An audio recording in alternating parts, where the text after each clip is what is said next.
اینجا گوشی نزدم او در افراد من میپرم فکر نشناختم نه شناختم خب أنا سأشوف كيف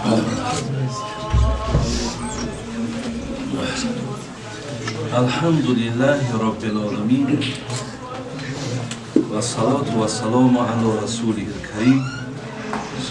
وعلى آله وأصحابه أجمعين.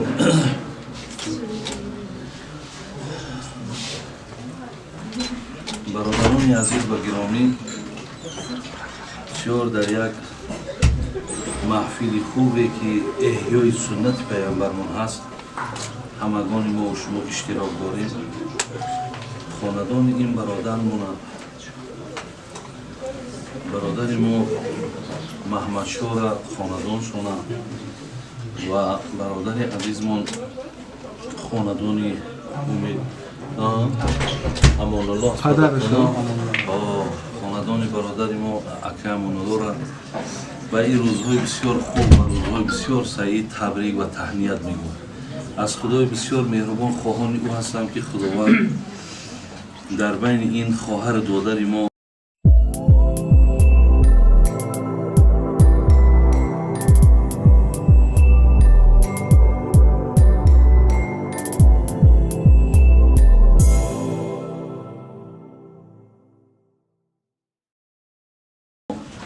یک زندگی خوب، یک زندگی نیک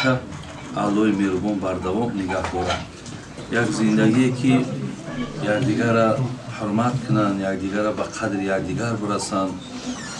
و الله مهربان دعا میکنیم که آینده از بینشان با فرزندان خوب و فرزندان نیک به وجود بیارد. برادران عزیز و گرامی، ما از این لحظه‌های بسیار که خیلی بگیم مناسبه انشاءالله خواهرچمون و همچنان این امیدجان دادرمون همچه یک هدیه تویانه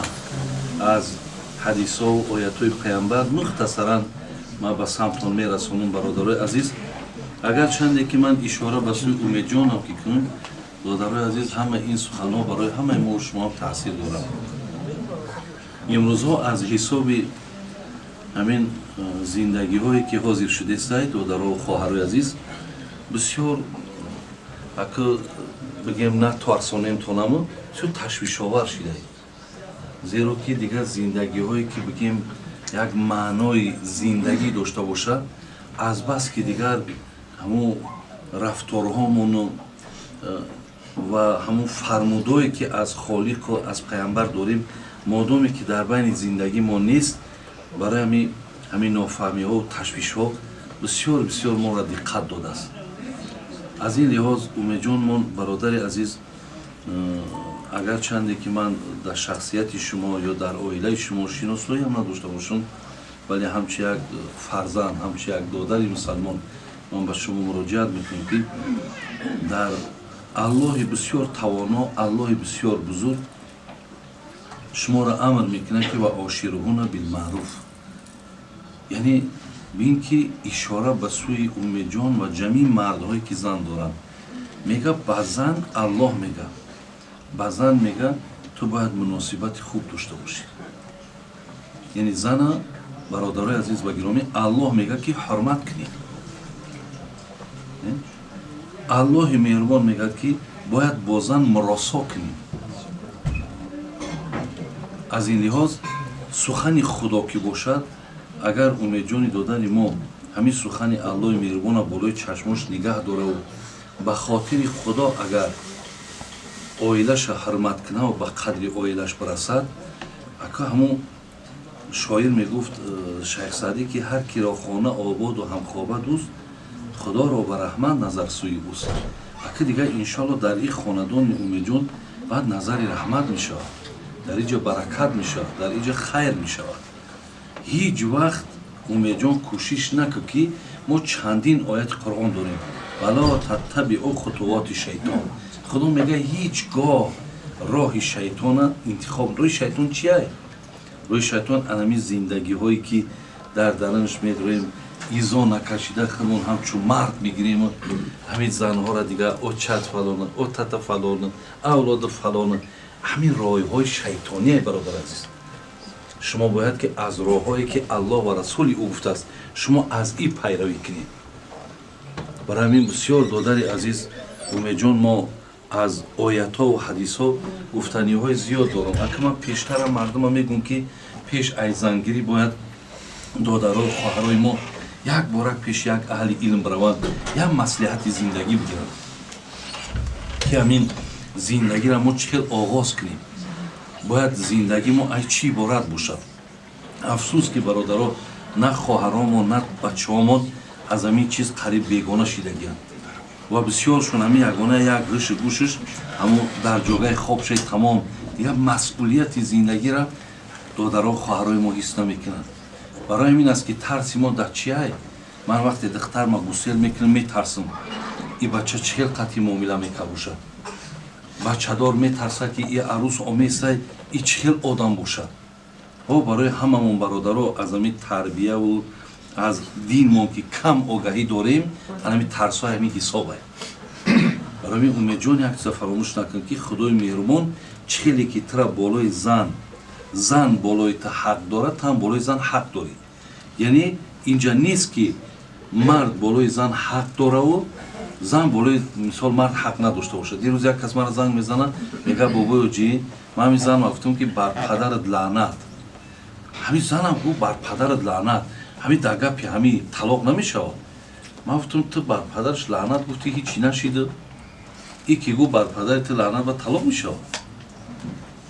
охи и чӣ хела дар ҳамун ҷавоби ту ё дар саволи ту ҳам хел ҷавоб шуда яъне бародаро аз як чиз аст ки фаромӯш накунед ки шариат ҳам ҳақ бар ту додай ҳам ҳақ бар и додай и хел нест ки як тараф ҳаму беҳақ кунем як тараф ҳақдор кунем барои ҳамин умедҷон бисёр мешавад дар зиндагиҳо мешавад ки камкамак мегӯяд зиндагӣ оинаи бешу камис ҳар шабе дар осмон ситора нест ранги ҳамин осмон аз зиндагӣ дорад тирагиҳо дорад шамолҳо бин абрҳо яъне дар зиндагӣ талотумо бисёрай лекин ҳамун пайғамбари нозанин мегӯяд ки ло яфраг муъминун муъминатан инкариа минҳа хулуқан разия минҳа охар мегӯям умедҷон вақте ки ҳамин зан яке дар ягон масъала нороҳат шидӣ дарав ғазабнок наша мега пайғамбар тада муроҷиат кесай зеро мега ин кораш нороҳатат кард кори дигараш бо розиит мекунад барои ҳамин ҳамеша мисол худотона дар зиндагӣ хуб бигиред ман акамо ӯ рӯз аз ҳаёти пайғамбар мехондум як чиз шадидам ҳайрон шудам гуфтам охи чӣ ба мо ҳамин даъвои умматӣ мекунем мо даъвои мусалмонӣ мекунем пайғамбар вақте як хона берун нишидааст берун шиданашда оишаи модармон ба буса гуселш мекард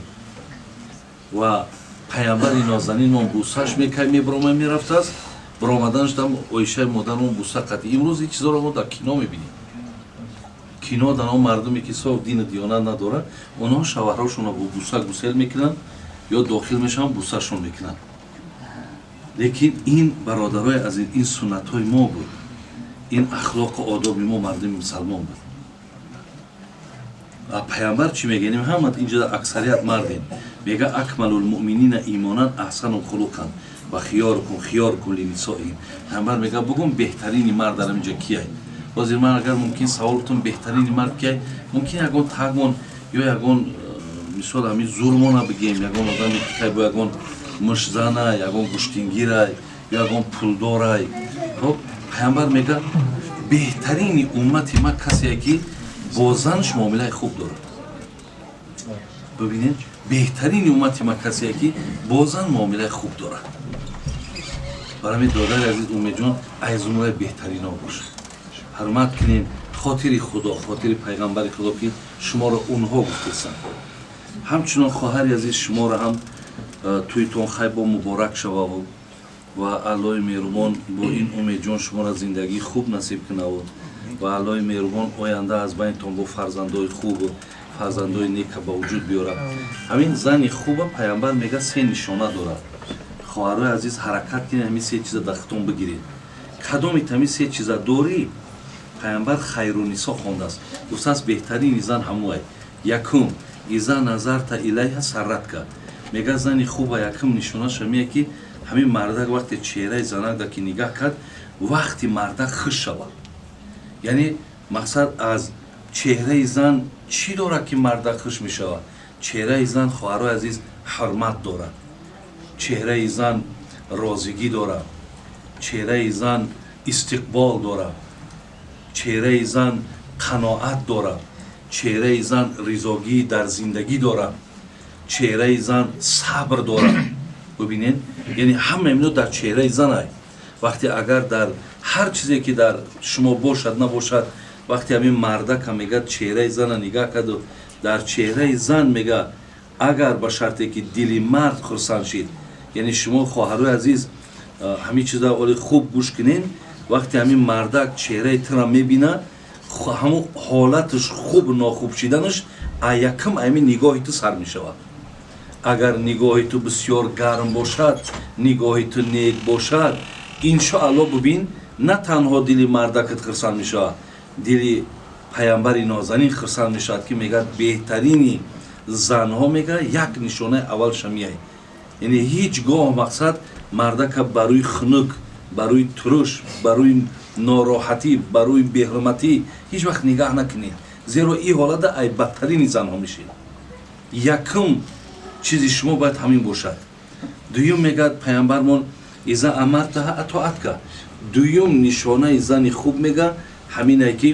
вақте ки мардак як амрш мекунад, мегӯяд занаке фалон кора иҷро кун, то омадани мардака ё дар ҳамҷо будани мардакай амри кардагиш иҷро мешавад, яъне фармудаша ту итоат мекунӣ. сеюм пайғамбар чӣ гуфт? ҳар гоҳе ки агар мардакотон набошанд,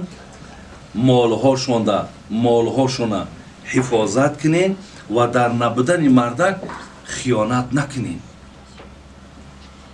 анами се чиз агар хоҳарои азиз дар кадоме аз шумо агар ҷамъ шавад, шумо донед ки шумо беҳтарини занед. барои ҳамин худои меҳрубон кунад ки ин нишонаҳо, ин аломатҳоеро ки пайғамбари